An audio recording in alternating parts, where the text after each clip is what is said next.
बनारस पहुंचे कांग्रेस प्रदेश अध्यक्ष अजय राय ने बजट पर दिया बड़ा बयान। उन्होंने कहा ये बजट देश को गुमराह करने वाला बजट है। वहीं उन्होंने पीएम मोदी पर भी निशाना साधा। देखिए उन्होंने क्या कुछ कहा। हमें डालना और जनता को, पूरे देश की जनता को केवल और केवल उनको भ्रमित करना, यही बजट है। बजट में कोई दम नहीं है। न महंगाई की बात आई, न काम की बात आई, न स्वास्थ्य और शिक्षा की बात आई है। केवल और केवल एक सब्जबाग दिखाया जाता है, जो हर बार दिखाया गया, इस बार भी दिखाया गया। युवाओं को काफ़ी रियायत दी गई, नौकरी पहली बार करने पर उनको 5,000 रुपये मासिक भत्ता देने की बात कही गई। योजना बढ़ा दी। बिहार हाईवे के लिए 26,000 करोड़ रुपये, आंध्र प्रदेश के विकास के लिए 15,000 करोड़। भाई मैंने कहा महंगाई पे कोई बात हुई है? बेरोजगारी पर बात हुई है। रोजगार रहेगा तब ना आप रोजगार की बात कर रहे हो। नौजवानों के लिए, केवल नौजवानों को बेवकूफ़ बनाने के लिए, देश की जनता को बेवकूफ़ बनाने के लिए सब्जबाग दिखाया जा रहा है। कोई ठोस चीज़, ऐसी चीज़ हो जिसको अरे हाईवे तो हमेशा बन रहे हैं। हाईवे तो बहुत से बना रखा है इन्होंने। हाईवे टूट रहे हैं रोज़, आप देख लीजिए। तो बिहार और आंध्र प्रदेश के लिए काफ़ी बड़ी रियायत दी गई है, काफ़ी पैसा दिया गया है। तो क्या लग रहा है कि सरकार की लिमिट जा रही है उसको कंट्रोल करना? अब देखिए, ये बिहार को दे दें, झारखंड को दे दें, यूपी को दे दें। अब जनता जो आज देख रही है, इनको हटाना चाहती है। अब ये निश्चित तौर से आम जनता के हित के लिए एक भी, क्या बनारस के लिए कोई कल कारखाना आया है? कोई फैक्ट्री का अनाउंसमेंट हुआ है? यूपी के लिए कुछ हुआ है? मुझे नहीं लगता है कुछ भी किए। जब प्रधानमंत्री अपने संसदीय क्षेत्र में कुछ नहीं दे पा रहे हैं, मैं समझता हूं कि ये पूरा बजट निरर्थक है और जनता को केवल भ्रमित करने के लिए। उत्तर प्रदेश सरकार में अध्यक्ष जी जिस तरीके से ओम प्रकाश राजभर और केशव मौर्य की नज़दीकी बढ़ रही है, ओबीसी जो एमएलसी हैं आजमगढ़ में कह दिया कि बड़ा अधिकारी तो छोड़िए, छोटा अधिकारी भी नहीं सुनता है।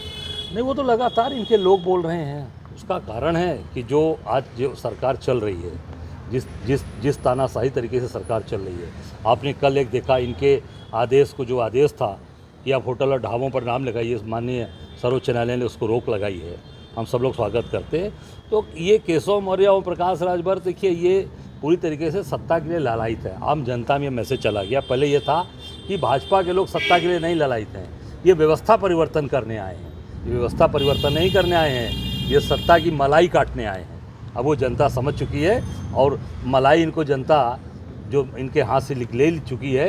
अब ये, चाहे वो ओम प्रकाश राजभर हों, चाहे वो केशव मौर्य हों, ये सब लोग एक ही थाली के चट्टी बट्टे हैं। योगी जी की कुर्सी रहेगी कि आपको लगता है जाएगी? अब ये तो उनका अंदरूनी मामला है। मुझे लगता है कि ये लड़ाई और बढ़ती जा रही है। और केशव मौर्य की लड़ाई आज की नहीं है, ये तो पहले से चली आ रही थी। सीएम बनना चाहते थे, बनाए नहीं मोदी जी ने, योगी जी को बना दिया। और योगी जी को बनाकर अब सिराथू में भी हरवा दिया इन लोगों ने। तो वो सारा पुराना दर्द है, वो निकल रहा है। मुझे लगता है कि वो फुंसी जो है वो कैंसर का रूप ले ली है। और आगे चलकर भारतीय जनता पार्टी, ये जनता समझ गई कि केवल सत्ता लोलुप है, सत्ता के लिए सत्ता में बन ये शासन कर। बहुत ही स्वागत योग्य माननीय सर्वोच्च न्यायालय का आदेश है। समाज को कभी बंटने नहीं देना चाहिए। समाज भाईचारे की, आप सब लोग यहाँ बैठे हैं, अलग अलग लोग सब लोग हैं, सब एक भाईचारा, एक परिवार है।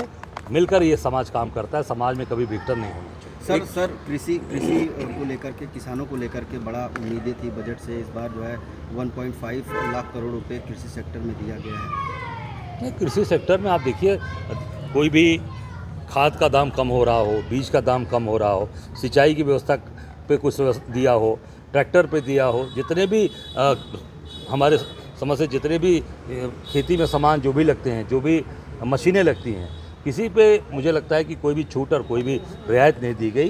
किसान सबसे परेशान रहता है। ज़्यादा बरसात हो गई तो धान खत्म, कम बरसात हुई तो धान नहीं होगा, सब्जी खत्म हो जाएगी।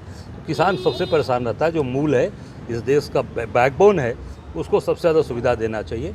मैं समझता हूँ कि सरकार किसान विरोधी है। ये केवल कॉर्पोरेट के लिए बनी है, कॉर्पोरेट का काम। एक आखिरी सवाल ले लीजिए, संघ सरकार जो है वापस ले ली। देखिए, ये संघ पूरी तरीके से, ये भारतीय जनता पार्टी और संघ की जो दूरी बनी थी उसको ठीक करने का प्रयास है। ये उसको कि एक हमारा रिश्ता ठीक हो जाए, पर ये देश के लिए ठीक नहीं है, राष्ट्र के लिए ठीक नहीं है। ये पूरे सरकारी तंत्र का संघीकरण किया जा रहा है। लोगों को हाफ पैंट निकर पहनाने का काम किया जा रहा है।